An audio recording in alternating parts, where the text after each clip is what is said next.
হচ্ছে যে আমরা দেখছি যে আপনি তো জুলাই আন্দোলন করেছেন আওয়ামী লীগের বিরুদ্ধে, মূলত স্বৈরাচারের বিরুদ্ধে।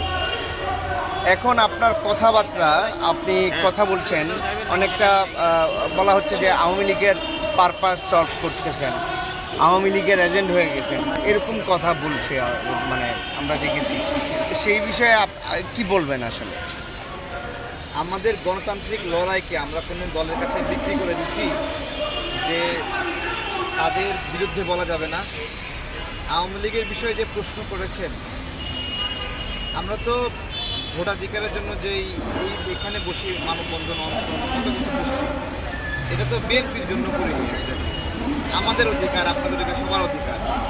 তো সেই জায়গাটাতে বাংলাদেশের ধরেন 1/3 সমর্থন যাদের আছে তাদেরকে আপনারা এটাই তো ধরেন বিএনপি বড় একটা অংশ, আওয়ামী লীগ একটা বড় অংশ, বাকি অল্প একটু জামাত।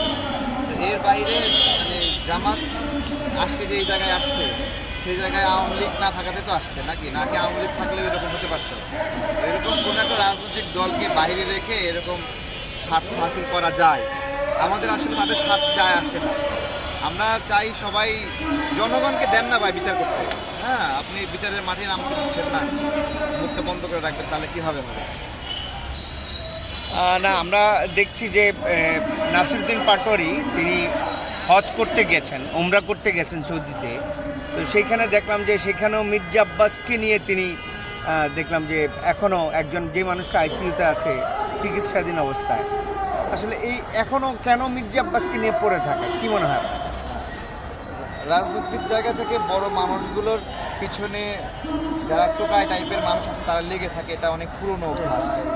সেই জায়গাতে মির্জা আব্বাস ভাইয়ের ক্ষেত্রে পাটোয়ারির সেরকম অবস্থায় হয়েছে। ও যে একটা বক্সিং রুলসকে ওখানে আব্বাস ভাইয়ের নামে ঘুষি করছে। তো আমরা এর আগেও দেখেছি যে কোনো একটা নেতার ছবি পা দিয়ে মারাচ্ছে, প্রস্রাব করতেছে। তো কালকে ওর ছবি রেখে যদি কেউ প্রস্রাব করে তাহলে বিষয়টা কীরকম হবে? তো এই রাজনীতিতে এই অসহনীয় বিষয়গুলো আমরা সবাইকে এড়িয়ে চলার অনুরোধ করছি যে এগুলো করেন না। সহনশীলতা বজায় রাখেন, যুক্তি, বুদ্ধি, মেধা কী আছে সেগুলো নিয়ে কথা বলেন, সত্য নিয়ে কথা বলেন। সত্য বলতে যদি ভয় পান তখন তো আপনি মিথ্যা বলছেন। না তারেক ভাই, আমরা সর্বশেষ প্রশ্ন, আমরা দেখছি যে স্বাধীন মানে জুলাইয়ের পরে মানুষ তো বাক স্বাধীনতায় স্বাধীন, সে তো যে কোনো ধরনের যে কোনো সরকারের ব্যক্তির সমালোচনা করতে পারবে, এবং এর কথাও কিন্তু বলা হয়েছে সব দল থেকে যে যে কেউ সমালোচনা করতে পারবে। তো গতকালকে আমরা দেখেছি যে ভোলায় একজন নারী কর্মীকে গ্রেফতার করেছে এবং কোনো ধরনের মামলা ছাড়াই, এবং এটা নিয়ে সমালোচনার মুখে তার জামিন হয়েছে। কিন্তু এই রকম যদি চলতে থাকে তাহলে কি স্বৈরাচারেরই প্রতিচ্ছবি কি এই সরকার কি? জামাত তার নারী কর্মীদের জাকাতভুক্ত করে তাদেরকে দিয়ে এই অশ্লীল এবং বেহায়াপনার কাজগুলো করে নেয়, যেটা করা উচিত না।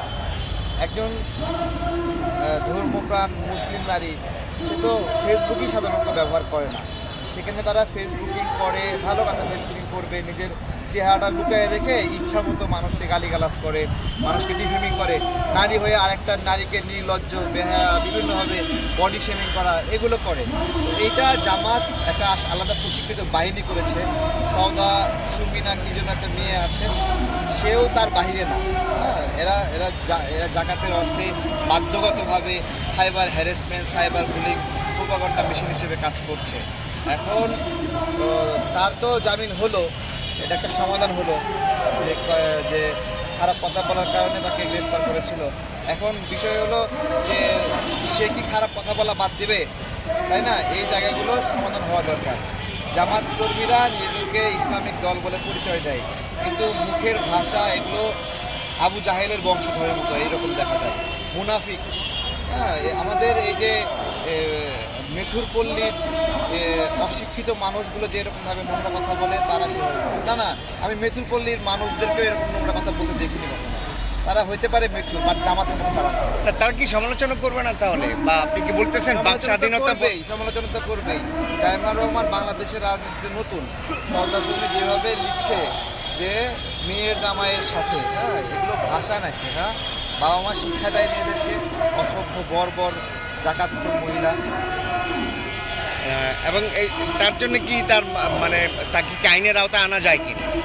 কি যে আনা যায় সেটাই তো নাই। জুলাই আমাদের অফুরন্ত গালিগালাজের স্বাধীনতা দিয়েছে।